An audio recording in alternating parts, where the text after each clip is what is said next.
بسم اللہ الرحمن الرحیم۔ السلام علیکم۔ کہتے ہیں ایک بار شیخ جنید بغدادی سفر کے ارادے سے بغداد روانہ ہوئے۔ حضرت شیخ کے کچھ مرید ساتھ تھے۔ شیخ نے مریدوں سے پوچھا، تم لوگوں کو بہلول کا حال معلوم ہے؟ لوگوں نے کہا، حضرت وہ تو ایک دیوانہ ہے، آپ اس سے مل کر کیا کریں گے؟ شیخ نے جواب دیا، ذرا بہلول کو تلاش کرو، مجھے اس سے کام ہے۔ مریدوں نے شیخ کے حکم کی تعمیل اپنے لیے سعادت سمجھی۔ تھوڑی جستجو کے بعد ایک صحرا میں بہلول کو ڈھونڈ نکالا اور شیخ کو اپنے ساتھ لے کر وہاں پہنچے۔ شیخ بہلول کے سامنے گئے تو دیکھا کہ بہلول سر کے نیچے ایک اینٹ رکھے ہوئے دراز ہیں۔ شیخ نے سلام کیا تو بہلول نے جواب دے کر پوچھا، تم کون ہو؟ میں ہوں جنید بغدادی۔ تو اے ابوالقاسم، تم ہی وہ شیخ بغدادی ہو جو لوگوں کو بزرگوں کی باتیں سکھاتے ہو؟ جی ہاں، کوشش تو کرتا ہوں۔ اچھا، تو تم اپنے کھانے کا طریقہ تو جانتے ہی ہوں گے؟ کیوں نہیں؟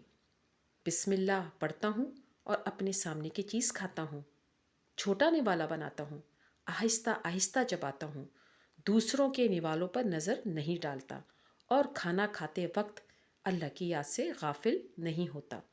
پھر دوبارہ کہا، جو لقمہ بھی کھاتا ہوں الحمدللہ کہتا ہوں۔ کھانا شروع کرنے سے پہلے ہاتھ دھوتا ہوں اور فارغ ہونے کے بعد بھی ہاتھ دھوتا ہوں۔ یہ سن کر بہلول اٹھ کھڑے ہوئے اور اپنا دامن شیخ جنید کی طرف چھٹک دیا۔ پھر ان سے کہا، تم انسانوں کے پیر مرشد بننا چاہتے ہو اور حال یہ ہے کہ اب تک کھانے پینے کا طریقہ بھی نہیں جانتے۔ یہ کہہ کر بہلول نے اپنا راستہ لیا۔ شیخ کے مریدوں نے کہا، یا حضرت، یہ شخص تو دیوانہ ہے۔ ہاں، دیوانہ تو ہے، مگر اپنے کام کے لیے ہوشیاروں کے بھی کان کاٹتا ہے۔ اس سے سچی بات سننی چاہیے۔ آؤ اس کے پیچھے چلیں، مجھے اس سے کام ہے۔ بہلول ایک ویرانے میں پہنچ کر ایک جگہ بیٹھ گئے۔ شیخ بغدادی ان کے پاس پہنچے تو انہوں نے شیخ سے پھر یہ سوال کیا، کون ہو تم؟ میں ہوں بغدادی شیخ جو کھانا کھانے کا طریقہ نہیں جانتا۔ بہلول نے کہا، خیر، تم کھانا کھانے کے انداز سے ناواقف ہو تو گفتگو کا طریقہ جانتے ہی ہوں گے۔ شیخ نے جواب دیا، جی ہاں، جانتا تو ہوں۔ تو بتاؤ، کس طرح بات کرتے ہو؟ میں ہر بات ایک اندازے کے مطابق کرتا ہوں، بے موقع اور بے حساب نہیں بولے جاتا۔ سننے والوں کی سمجھ کا اندازہ کر کے خلق خدا کو اللہ اور رسول کے احکام کی طرف توجہ دلاتا ہوں۔ یہ خیال رکھتا ہوں کہ اتنی باتیں نہ کہوں کہ لوگ مجھ سے بیزار ہو جائیں۔ باطنی اور ظاہری علوم کے نقطہ نظر میں رکھتا ہوں۔ اس کے ساتھ گفتگو کے آداب سے متعلق کچھ اور باتیں بھی بیان کی۔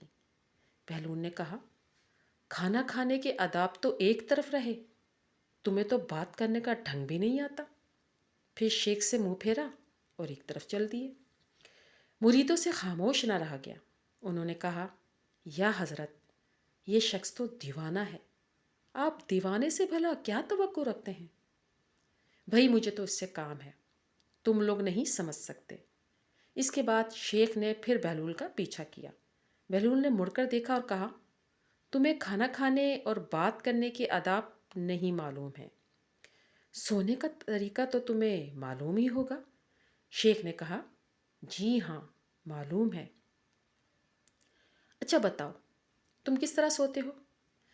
جب میں عشاء کی نماز اور درود اور وظائف سے فارغ ہوتا ہوں تو سونے کے کمرے میں چلا جاتا ہوں۔ یہ کہہ کر شیخ نے سونے کے وہ آداب بیان کیے جو انہیں بزرگان دین کی تعلیم سے حاصل ہوئے تھے۔ بہلول نے کہا، معلوم ہوا کہ تم سونے کے آداب بھی نہیں جانتے۔ یہ کہہ کر بہلول نے جانا چاہا تو حضرت جنید بغدادی نے ان کا دامن پکڑ لیا اور کہا، اے حضرت، میں نہیں جانتا، اللہ کے واسطے تم مجھے سکھا دو۔ کچھ دیر بعد بہلول نے کہا، میاں، یہ جتنی باتیں تم نے کہیں سب بات کی چیزیں ہیں، اصل بات مجھ سے سنو۔ کھانے کا اصل طریقہ یہ ہے کہ سب سے پہلے حلال کی روزی ہونی چاہیے۔